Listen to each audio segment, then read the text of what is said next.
Long ago, when these ancient Grecian temples were new, hemp was already old in the service of mankind. For thousands of years even then, this plant had been grown for cordage and coarse cloth in China and elsewhere in the East. For centuries prior to about 1850, all the ships that sailed the western seas were rigged with hempen rope and sails. For the sailor, no less than the hangman, hemp was indispensable.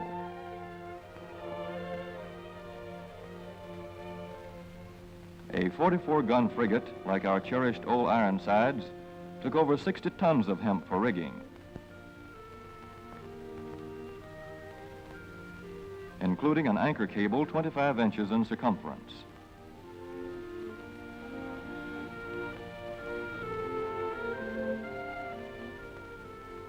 The Conestoga wagons and prairie schooners of pioneer days were covered with hempen canvas. Indeed, the very word canvas comes from the Arabic word for hemp. In those days, hemp was an important crop in Kentucky and Missouri. Then came cheaper imported fibers for cordage, like jute, sisal, and manila hemp, and the culture of hemp in America declined. But now, with Philippine and East Indian sources of hemp in the hands of the Japanese, and shipment of jute from India curtailed, American hemp must meet the needs of our Army and Navy as well as of our industries. In 1942, patriotic farmers at the government's request planted 36,000 acres of seed hemp, an increase of several thousand %. The goal for 1943 is 50,000 acres of seed hemp. In Kentucky, much of the seed hemp acreage is on river bottom land such as this, along the Kentucky River Gorge. Some of these fields are inaccessible except by boat. Thus, plans are afoot for a great expansion of the hemp industry as a part of the war program. This film is designed to tell farmers how to handle this ancient crop, now little known outside Kentucky and Wisconsin. This is hemp seed. Be careful how you use it.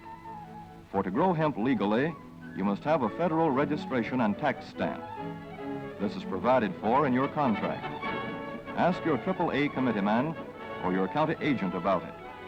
Don't forget, hemp demands a rich, well-drained soil such as is found here in the bluegrass region of Kentucky or in central Wisconsin.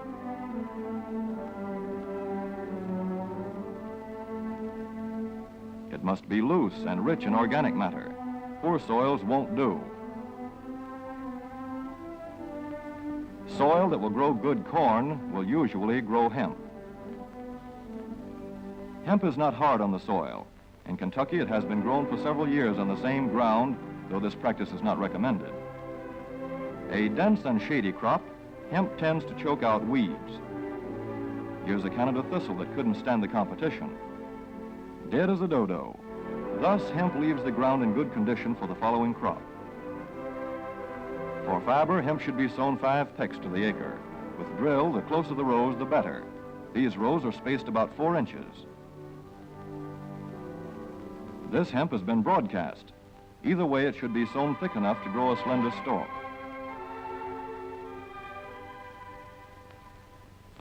Here's an ideal stand. The right height to be harvested easily, thick enough to grow slender stalks that are easy to cut and process.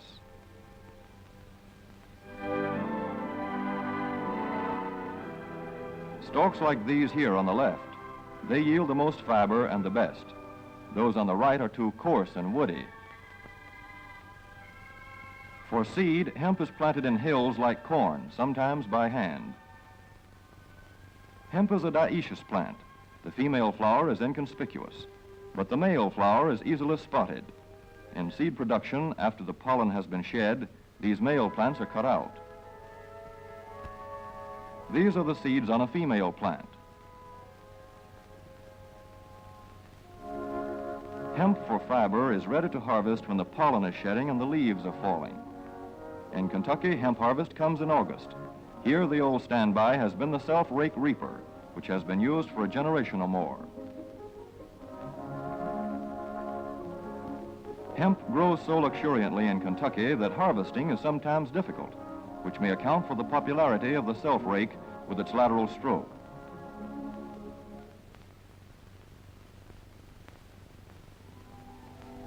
A modified rice binder has been used to some extent. This machine works well in average hemp.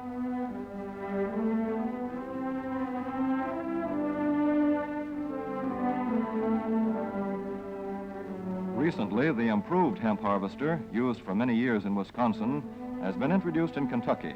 This machine spreads the hemp in a continuous swath. It is a far cry from this fast and efficient modern harvester to the Armstrong model of yore. But here's one kind of harvester, at least, that doesn't stall in the heaviest hemp. In Kentucky, hand cutting is practiced in opening fields for the machines.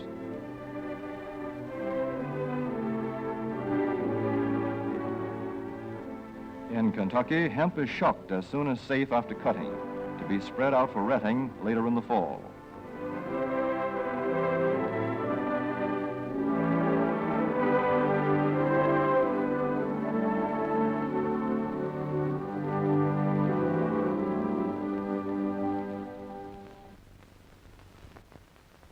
In Wisconsin, hemp is harvested in September.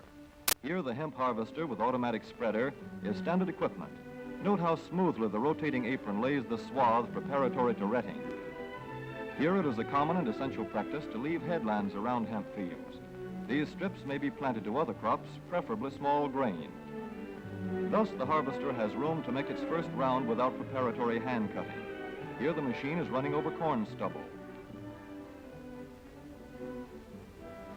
When the cutter bar is much shorter than the hemp is tall, overlapping occurs. Not so good for retting. The standard cut is 8 to 9 feet. The length of time hemp is left on the ground to ret depends on the weather. The swaths must be turned to get a uniform ret.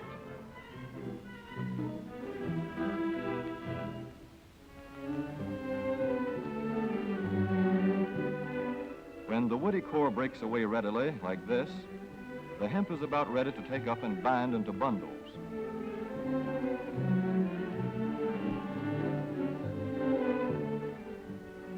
Well-retted hemp is light to dark gray.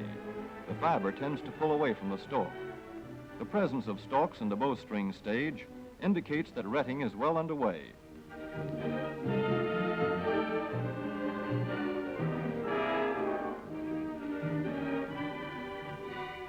When hemp is short or tangled, or when the ground is too wet for machines, it is bound by hand. A wooden buck is used.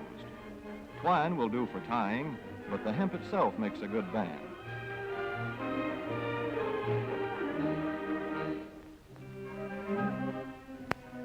When conditions are favorable, the pickup binder is commonly used. The swath should lie smooth and even with stalks parallel. The picker won't work well in tangled hemp.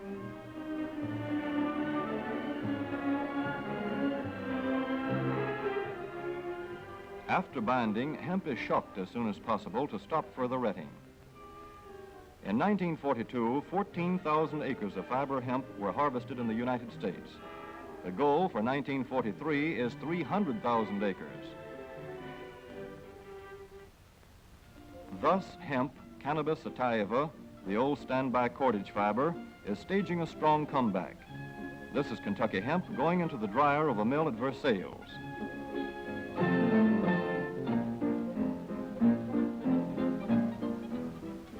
In the old days, breaking was done by hand, one of the hardest jobs known to man.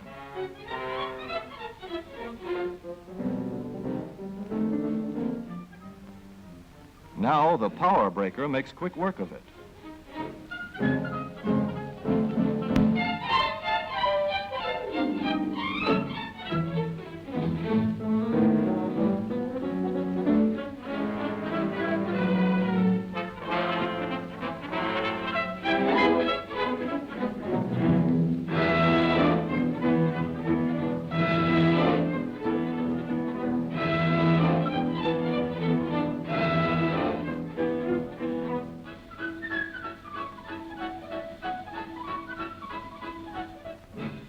Spinning American hemp into rope yarn or twine in the old Kentucky River Mill at Frankfort, Kentucky. Another pioneer plant that has been making cordage for more than a century.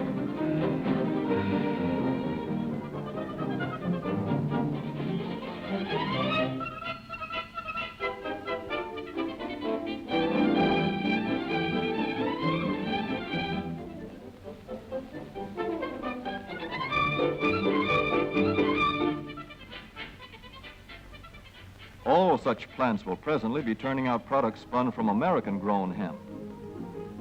Twine of various kinds for tying, winding armatures, and upholsterers' work. Rope for marine rigging and towing, for hay forks, derricks, and heavy-duty tackle. Light-duty fire hose.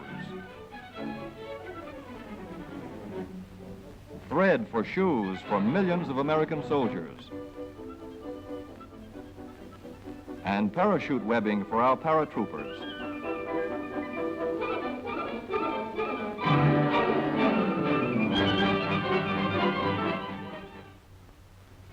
As for the United States Navy, every battleship requires 34,000 feet of rope, and other craft accordingly. So here in the Boston Navy Yard, where cables for frigates were made long ago, crews are now working night and day making cordage for the fleet. In the old days, rope yarn was spun by hand.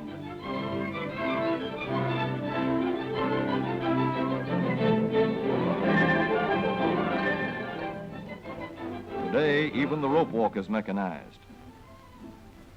160 fathoms to go.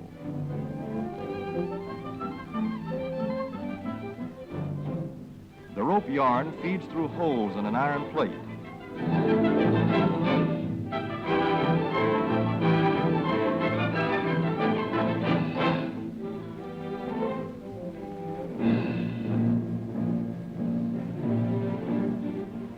This is Manila hemp from the Navy's rapidly dwindling reserve. When that is gone, American hemp will go on duty again. Hemp for mooring ships, hemp for tow lines.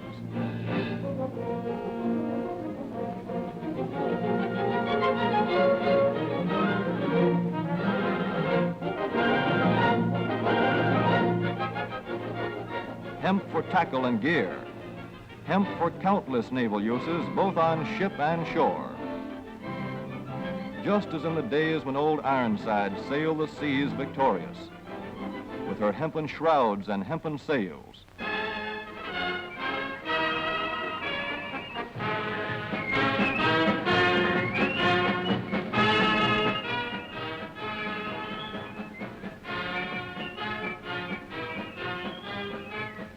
Hemp for victory.